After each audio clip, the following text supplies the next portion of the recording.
Morning everyone. তো আমরা আজকে সকাল সকাল বেরিয়ে পড়েছিলাম একটা বিখ্যাত জায়গায় ঘুরতে। মানে এই ফেস্টিভ্যালটা শীতকালেই হয় বিশেষ করে, মানে ফুল যেহেতু শীতকালে বেশিরভাগই ফোটে, তার জন্য এই ফেস্টিভ্যালটাও শীতকালে। তো আমরা আমাদের ট্রেন ছিল 9টায়, মেদিনীপুর থেকে খিরায় যাওয়ার ট্রেন 9টায়, মানে যে হাওড়ার লোকাল ট্রেনটা থাকে সেটাতেই মানে যাওয়া যায় আর কি। তো আমরা তাড়াহুড়া করে রেডি হয়ে নিয়েছিলাম, তখন বাজে 8:30। তো দুপুরে কিছু খাওয়ার জন্য আমরা পাস্তা রান্না করে নিয়েছিলাম সাথে। তো তারপরে আমরা দুজনেই সোয়েটার পরে নিয়েছিলাম, যেহেতু কালকে ঠান্ডা, এদিকে না ঠান্ডা না থাকলেও ট্রেনে যেহেতু যাচ্ছি হাওয়াটা লাগবে সেই জন্য। তো তারপরে আমরা সকলে মিলে রেডি হয়ে গেছি। আর মায়ের শাড়িটা পরে নিয়েছিল, যেহেতু ফুলের বাগানে যাচ্ছি তো এটা বেশ ভালোই লাগবে, ফটোগুলো আর ভিডিও ভালো আসবে, যেহেতু আমাদের এটাই একটা উদ্দেশ্য যে শুধুমাত্র ভিডিও করার জন্য। প্রত্যেক বছরের এই শীতকালটাতে আমরা ভাবি যে এইবার এই ফুলের উপত্যকাটাতে যাব। তো এই যাব করে আর যাওয়া হয়ে ওঠেনি। তো এইবার আমরা ভেবে নিয়েছিলাম যে এবার যাবই। তো ভ্যালি অফ ফ্লাওয়ার ওয়েস্ট বেঙ্গলের মধ্যে, যেটা খিরাই, সকলেই জানো হয়তো। তো তারপরে আমরা ফার্স্টে টোটো করে স্টেশন চলে গিয়েছিলাম, আর স্টেশন থেকে আমাদের ট্রেন ধরতে হবে। তো স্টেশনে অনেক ভিড় ছিল, যেহেতু সকলে হয়তো ওই সকাল টাইমটায় হাওড়ায় যাতায়াত করে, তো ওই জন্য আমরা তাড়াহুড়া করে টিকিট কেটে নিয়ে কিছুক্ষণের মধ্যে, মানে ট্রেন ওই 5 মিনিট কি 10 মিনিট এরকম টাইম ছিল আমাদের হাতে। তো তারপরে আমরা রেলওয়েতে অ্যানাউন্স করে দিল যে 2 নম্বর প্ল্যাটফর্মে আসছে। আমরা ওই পারে পার হয়ে গেলাম, দিয়ে তারপরে দেখছি ট্রেন ঢুকছে। আর তারপরে আমরা নিয়েছিলাম বাদাম পাটারি, তো বেশ ভালোই লাগলো খেতে। আমি এই নিয়ে মনে হয় 2বার খেলাম। তো তারপরে এই যে বাইরের রিভিউটা কিন্তু দারুণ লাগছে, জাস্ট ওয়াও। মা এদিকে জানলায় বসে বসে বাইরের প্রাকৃতিক দৃশ্যগুলো করছে। তো আমাদের না একটা ভুল হয়ে গেছে, আমরা হচ্ছে খিরায়ে মাত্র 1 মিনিটও দাঁড়ায়নি ট্রেনটা, আর আমরা খেয়াল করিনি খিরায়ে ঢুকে গেছি। তারপরে পাঁশকুড়া নেক্সট স্টপেজে আমরা নেমেছি, আবার আমাদেরকে পাঁশকুড়া থেকে ব্যাকে খিরায়ে আসতে হবে, দিয়ে একটা গন্ডগোল হয়ে গেল। আবার আমরা পাঁশকুড়া থেকে মেদিনীপুর লোকাল ট্রেন ধরে খিরায়ে নেমেছিলাম, একটা জব্ব হয়ে গেছিলো। যাই হোক, সেটা কোনো ব্যাপার না। আমরা এখানে এসে দেখি প্রচুর ভিড়, প্রচুর, যেহেতু কালকে মানে আমরা যেদিন গিয়েছিলাম সেদিন রবিবার ছিল, প্রচুর লোক হয়েছিল, প্রচুর, যাওয়ার রাস্তা ফাঁকা ছিল না। এই শীতকালটাই এর সময়, আর তাছাড়া রবিবার, তো জানোই তো কত ভিড় হওয়ার কথা। তারপরে আমরা এখান থেকে উঁচু থেকে নামতে হবে, মানে স্টেশন থেকে পায়ে হাঁটা 20 মিনিটের রাস্তা, মানে গার্ডেনে যেতে। তারপরে এই পাশ থেকে ট্রেন যাচ্ছিলো, বেশ ভিউটা দারুণ লাগছিল। আর এদিকে দেখছি প্রচুর লোক, আমরা পারাপার হতে পারছিলাম না। তারপরে আমরা গাজরা আর মাথায় মুকুট মানে হেয়ারব্যান্ড বানিয়ে নেওয়ার জন্য দোকানে গেলাম, বললাম যে কত করে। উনি বললো সব রকম ফুল দিয়ে বানিয়ে দেবেন 30 টাকা করে। তো আমরা 3 জনে নিয়েছিলাম। বেশ এগুলো আমার অনেকদিন খুব মানে ইচ্ছে ছিল এখানে গেলে এটা পরার। তো তরতাজা ফুলের গাজরা বা হেয়ারব্যান্ড যেগুলো বানিয়ে দেয় অসাধারণ ছিল, জাস্ট এগুলো বেশ ভালোই লাগছিল। সব রকম ফুল দিয়ে, মানে সমস্ত তাজা ফুল, তরতাজা ফুল একদম, মানে বাগান থেকে তুলে এনে এখানে রেখেছেন। তো আমাকে এইভাবে একটা বানিয়ে দিল সব রকম ফুল দিয়ে। আমরা 3 জনে একই রকম নিয়েছিলাম, মানে বোনেরও সেম ছিল, মায়েরও সেম ছিল। তো আমরা 3 জনে 3টা নিয়ে নিলাম। তারপরে রওনা দিচ্ছি সেই গার্ডেনে পৌঁছানোর উপলক্ষে।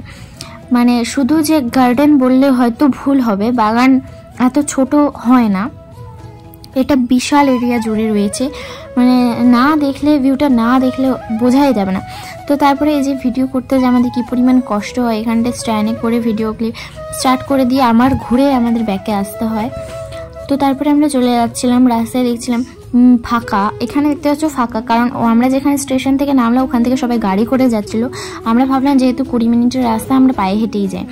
তো যেই দিক দিয়ে যাচ্ছি ওপাশ দিয়ে দেখছি ট্রেন যাচ্ছে, আর 5 মিনিট পর পর একটা করে ট্রেন আসছে, পাস হচ্ছে। তো দেখতে পাচ্ছ এই গাড়িগুলোতে করে বেশিরভাগ মানুষজনই আসছে, কিছুজন হয়তো হেঁটে আসছে, সকলে না। আর এখানে এসে নেমে আবার একটা পাহাড়ের মতো উপরে উঠে আবার ওই পাশে নিচে নামতে হয়। খিরায়ে শীতের শুরু থেকে বসন্ত পর্যন্ত এই পুরো সময়টা এখানে মেলা বসে, মানে মেলাটা লেগেই থাকে আর কি, যেহেতু অনেকজন আসছে যাচ্ছে। আর এই মেলাতে অন্য বাকি জিনিস খুবই কম, শুধু এই ফুলের, মানে ফুল, তরতাজা ফুল বাগান থেকে তুলে এনে এখানে নিচ্ছেন, কেউ মাথার হেয়ারব্যান্ড বানিয়ে নিচ্ছেন, গাজরা বানিয়ে নিচ্ছেন। বেশ ভিউটা ভালোই লাগলো দেখতে। খাবারের দোকানও বসেছিল, তো আমরা আর কোনো দিকে না তাকিয়ে সোজা চলে যাচ্ছি আগে বাগানের উদ্দেশ্যে। চলো যাওয়া যাক, গিয়ে দেখি কেমন কি অবস্থা। যেহেতু আজকে প্রচুর ভিড়, ওখানেও আমরা দেখতে পাবো ঠিক করে কিনা সেটাও জানি না, প্রচুর ভিড় ছিল আজকে। এই যে দেখতে পাচ্ছি এদিকে গাঁদা ফুল আর মোরগ ফুল, সাদা চন্দ্রমল্লিকা, হলুদ চন্দ্রমল্লিকা, মানে যেটা আমরা মাথায় লাগিয়েছিলাম ওই রকম টাইপের। এখানে সব ফুল ছিল সব, আর একটা লাল লাল হয় আর কি, গোলাপও না, ঠিক চন্দ্রমল্লিকার মতনই। ফুলগুলো দেখতে জাস্ট দারুণ লাগছিল, দারুণ, মানে বলে বোঝানো যাবে না। এই পাশটা পুরোটাই গাঁদা ফুল দেওয়া ছিল, আর ওই পাশ এই যে মোরগ ফুলগুলা একদম লাল টকটকে মেরুন কালার বলা চলে, লাল নয়।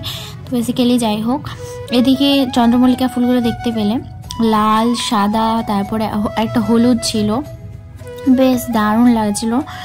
অনেক দিনের ইচ্ছে ছিল এখানে আসার। আমি ভিডিওতে দেখতাম যে এই ব্রিজটার উপর দিয়ে ট্রেনটা পাস হচ্ছে, জাস্ট দারুণ লাগছিল দেখতে, একটা আলাদাই লেভেলের। তো যাই হোক, এই ভিউটাও দেখতে পেলাম সামনাসামনি এসে। এখানে না এলে হয়তো এত সুন্দর সুন্দর দৃশ্যগুলো এই সময়টায় মিস করে যেতাম। তারপরে এই পাশে ছিল একটা ছোট্ট নদী, তো মা বললো যে জলটা আছে, চল দেখে আসি কি আছে।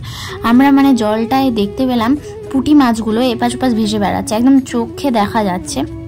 তারপরে মা হাতে করে কয়েকটা শামুক তুলে নিয়ে কিছু বলছিল। ওই ভিডিও ক্লিপের ওইটুকু ভয়েস আমাকে কাটতে হয়েছে, কারণ ওখানে বিভিন্ন মিউজিক হচ্ছিল, যার কারণে ভিডিওতে কপিরাইট আসতে পারে, তো সেই জন্য ওইটুকু জায়গায় মিউট করে দেওয়া হয়েছে।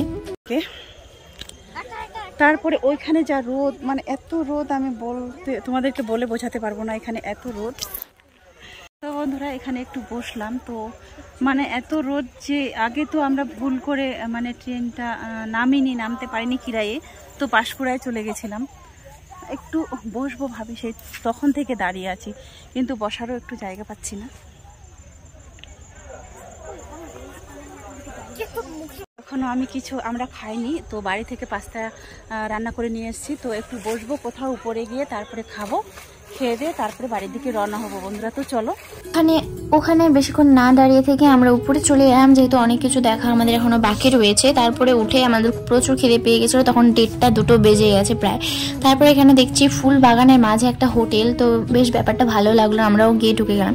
তারপরে আমরা 3 জনের সবজি ভাত কিনছিলাম, আর এখানে একজন আঙ্কেলকে বললাম যে আমাদের 2 বোনের কয়েকটা ফটোশ্যুট করে দিন, তো বললো ঠিক আছে, বেশ ভালো লাগলো ব্যাপারটা, কয়েকটা ছবিও তুলে দিল। পরে আমরা ওখান থেকে ছবিগুলো তুলে নিয়ে চলে এলাম এদিকে দোকানগুলোতে। আমি ভাবছিলাম একটা হাতের গাজরা বানাবো, তো এই আন্টিটাকে বললাম বানিয়ে দিতে। তো এইটুকুনি 20 টাকা নিয়েছে, বেশ 3টে ফুল দেওয়া ছিল বড় বড়, 2টো চন্দ্রমল্লিকা, একটা গোলাপ।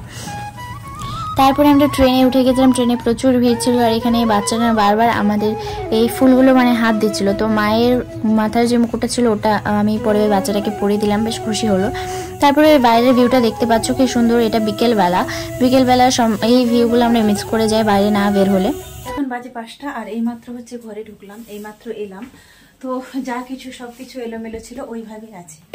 তো মুখ হাতটা ধুয়ে ঘরে ঢুকলাম, সারা দিনে ধুলো বালি দিয়ে সারা দিনে জার্নি একবারে মানে একাকার হয়ে গেছে। তো এখনো ড্রেসটা চেঞ্জ করিনি, শুধু মুখ হাত ধুয়ে ঘরে ঢুকলাম, এখন ড্রেস চেঞ্জ করব, তারপরে রান্না বান্না খাওয়া দাওয়া তো আজকে সারাদিনে ওইভাবেই হলো। তো এখন রান্না বান্না সবকিছু করতে হবে, কাজ অবশ্য করা আছে, শুধু এগুলো গুছাবো।